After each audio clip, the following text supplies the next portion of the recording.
বাংলাদেশের এখন মাথায় হাত।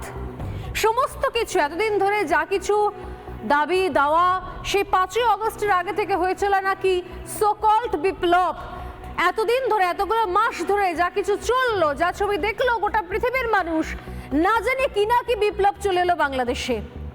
কথা ছিল বৈষম্য নাকি দূর করা হবে, কথা ছিল দুর্নীতি দূর করা হবে, কথা ছিল মেধার ভিত্তিতে চাকরি হবে, মেধার ভিত্তিতে শিক্ষা হবে। কোথায় কি? ন্যূনতম নির্বাচনটুকু পর্যন্ত করাতে পারবে না ইউনূস, কারণ তার মনের মধ্যে এখন ইচ্ছে প্রধানমন্ত্রী হওয়ার।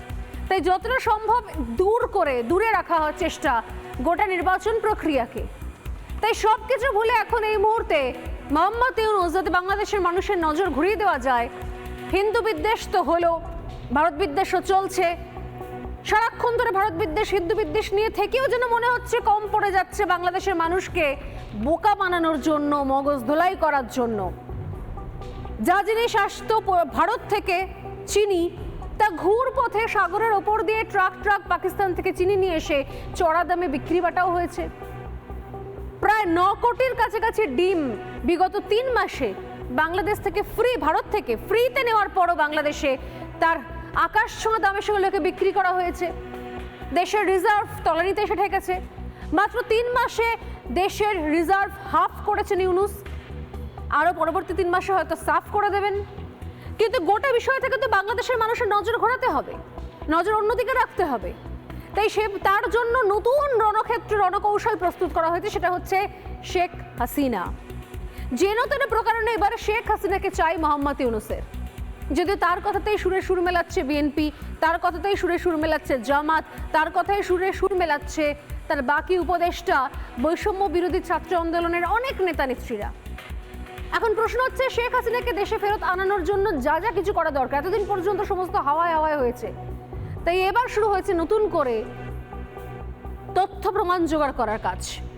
5ই আগস্ট শেখ হাসিনা ঢাকা ছেড়ে দিল্লি উড়ে গেছিলেন, ঘুরপথে, যদিও দিল্লি এসে পৌঁছেছিলেন ঘুরপথে।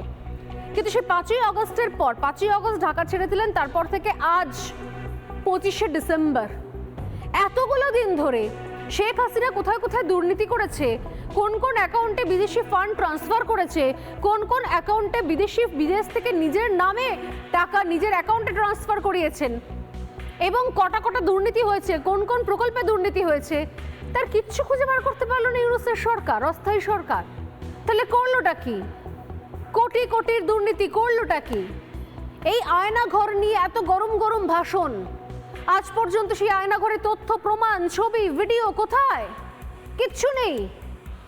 শুধু নতুন করে মামলার রাজনীতি আবারও শুরু করছে মোহাম্মদ ইউনূস, কারণ শেখ হাসিনাকে ফেরত চায় ইউনূস।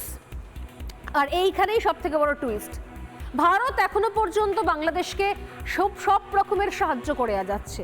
এমনকি ভারতের তরফ থেকে, বিদেশ মন্ত্রকের তরফ থেকে প্রতিনিধি গিয়েও সেখানে বলা হয়েছে যে বাংলাদেশকে সব রকমভাবে সাহায্য করার রাস্তায় ভারত হাঁটবে, কিন্তু বাংলাদেশকে অবিলম্বে হিন্দু নিধন বন্ধ করতে হবে। ইউনূসও বুঝতে পেরেছে হিন্দু নিধন নিয়ে ভারত এবার কড়া পদক্ষেপ নেবে, তাই পালানোর কোনো পথ থাকবে না। চীন হাল ছেড়ে দিয়েছে, রোহিঙ্গা হুড়মুড় করে ঢুকছে আরো বেশি বাংলাদেশে, আর অন্যদিকে ঘাড়ের ওপর নিঃশ্বাস ফেলছে আরাকান আর্মি। সেই আরাকান আর্মি, যে আরাকান আর্মি ট্রেনিং নিয়ে গেছে ভারত থেকেই, এদেশ থেকেই ট্রেনিং নিয়ে এই মুহূর্তে মায়ানমারে ত্রাস আরাকান আর্মি। অতএব কোথায় যাবে ইউনূস? জলে কুমির, ডাঙায় বাঘ। একদিকে রোহিঙ্গা হুড়মুড়িয়ে ঢুকছে, অন্যদিকে আরাকান আর্মি চট্টগ্রাম আবার দখল করতে চাইছে, চট্টগ্রাম পুরোটা নিজেদের হাতে নিতে চাইছে। অন্যদিকে চীন যে আরাকান ইস্যুতে বাংলাদেশের থেকে দূরত্ব বজায় রাখছে এবং বাংলাদেশকে খুব একটা পাত্তা দিতে রাজি নয়।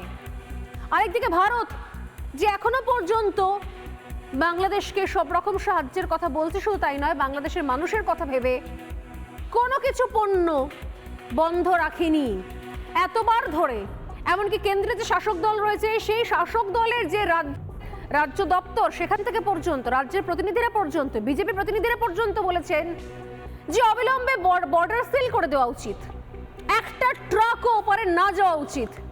তারপরও দল নয়, দেশ কিন্তু এমন কোনো সিদ্ধান্ত নেয়নি এখনো পর্যন্ত।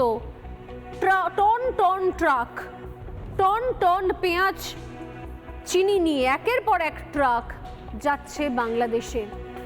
আর অন্যদিকে আরেক বড় জায়গা ছিল, আস্থার ভরসার জায়গা ছিল পাকিস্তান, যে পাকিস্তান এই মুহূর্তে খুব একটা সুবিধার জায়গায় নেই, কারণ পাকিস্তানের ব্যালিস্টিক মিসাইলের ওপরে আমেরিকা থেকে বিশাল নিষেধাজ্ঞা জারি করা হয়েছে। একটা ব্যালিস্টিক মিসাইলও পাকিস্তান আর ছাড়তে পারবে না, প্রয়োগ করতে পারবে না। দেওয়া তো দূরস্থান, কারণ বাংলাদেশের একটা অংশ কিছু পুরনো বয়স্ক বিএনপি নেতারা ভাবতে শুরুই করে দিয়েছিলেন যে এবার যুদ্ধ হচ্ছে, আর যুদ্ধ করে আমরা 4 দিনে কলকাতা, 7 দিনে সেভেন সিস্টার, আর মোটামুটি 1 মাস সময় পেলে ভারতটা দখল করেই নেব। ভারতও আমাদের হয়ে যাবে, শেখ হাসিনাও আমাদের হয়ে যাবে। সেগুড়ে বালি। এখন ভারতের কাছে রীতিমতো কাকুতি মিনতি করতে হচ্ছে বাংলাদেশের ইউনূসের অস্থায়ী সরকারকে। কাকুতি মিনতি করে হাত জোর করে বলতে হচ্ছে যদি কোনোভাবে শেখ হাসিনাকে দেশে ফেরত পাঠানো যায়। কিন্তু তারা জানে যে ভারত প্রমাণ ছাড়া, তথ্য ছাড়া, নথি ছাড়া কোনো কিছু বিশ্বাস করবে না। অতএব যাবতীয় তার তদবির তদারকি শুরু হয়েছে। গতকাল এক্সক্লুসিভ খবর দিয়েছিলাম যে শেখ হাসিনার সমস্ত ব্যাংক অ্যাকাউন্ট, তার সমস্ত নথি, পাসপোর্টের দিকে নজর রাখা হয়েছে। বাংলাদেশের দুর্নীতি দমন শাখা নিজে ব্যাপারটা খতিয়ে দেখছে। তার সঙ্গে বলেছিলাম যে 8খানা প্রকল্প, সে 8টা প্রকল্পে কোথায় কোন জায়গায় কত দুর্নীতি হচ্ছে সেটাও খতিয়ে দেখা হচ্ছে। আর আজ বলছি শেখ হাসিনার বিরুদ্ধে মামলা দায়ের করা হয়েছে। আজকের আরও একটা নতুন আপডেট, এক্সক্লুসিভ ব্রেকিং যা আমরা দিয়েছি, শেখ হাসিনা সহ 63 জনের বিরুদ্ধে বন্দি হত্যার অভিযোগ দায়ের করা হলো। মানে শেখ হাসিনাকে দেশের জাতীয় একটা ক্রিমিনাল পর্যায়ে নিয়ে যাওয়ার জন্য যা যা কিছু করা দরকার।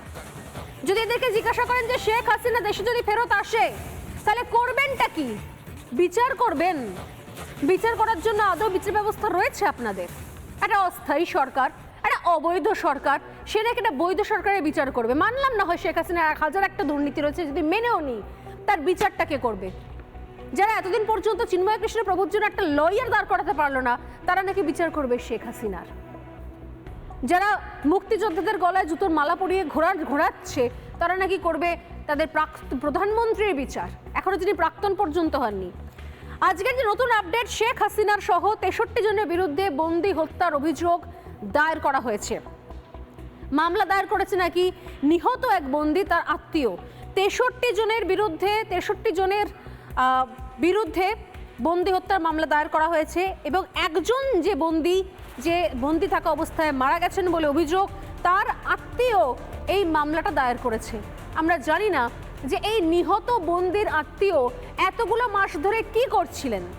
আকাশের চাঁদ তারা গুনছিলেন, নতুন করে ইতিহাস লিখছিলেন, অন্য কোথাও গিয়েছিলেন, ঘুমোচ্ছিলেন, ভারতে ছিলেন চিকিৎসা নেওয়ার জন্য, ভারতের ডিম খেয়ে, চিনি খেয়ে, দুধ খেয়ে এতদিন বাদে তার মনে পড়েছে যে এবার ইউনূস সরকারকে খুশি করার জন্য একটা অভিযোগ দায়ের করতে হবে। ঢাকা কেন্দ্রীয় কারাগারে নাকি গুলি করে খুন করা হয়, সেই সময় অনেকজনকে। ঢাকার সিনিয়র জুডিশিয়াল ম্যাজিস্ট্রেট মাহফুজুর রহমানের আদালতে আবেদন করা হয়েছে শেখ হাসিনা সহ আরও 63 জনের বিরুদ্ধে। এবং শেখ হাসিনাকে ঢাকায় ফেরত পাঠানোর জন্য আজ আরও একবার ভারতের কাছে অনুরোধ জানানো হয়েছে বাংলাদেশের তরফ থেকে, কারণ তার বিরুদ্ধে গ্রেপ্তারি পরোয়ানা জারি করেছে ঢাকা আন্তর্জাতিক অপরাধ আদালত। নানা ধরনের কন্টেন্ট দেখার জন্য লাইক করুন, শেয়ার করুন আমাদের ফেসবুক পেজ, সাবস্ক্রাইব করুন আমাদের ইউটিউব চ্যানেল। পাশাপাশি অন্যান্য ব্রেকিং নিউজের জন্য অবশ্যই চোখ রাখুন রিপাবলিক বাংলায়।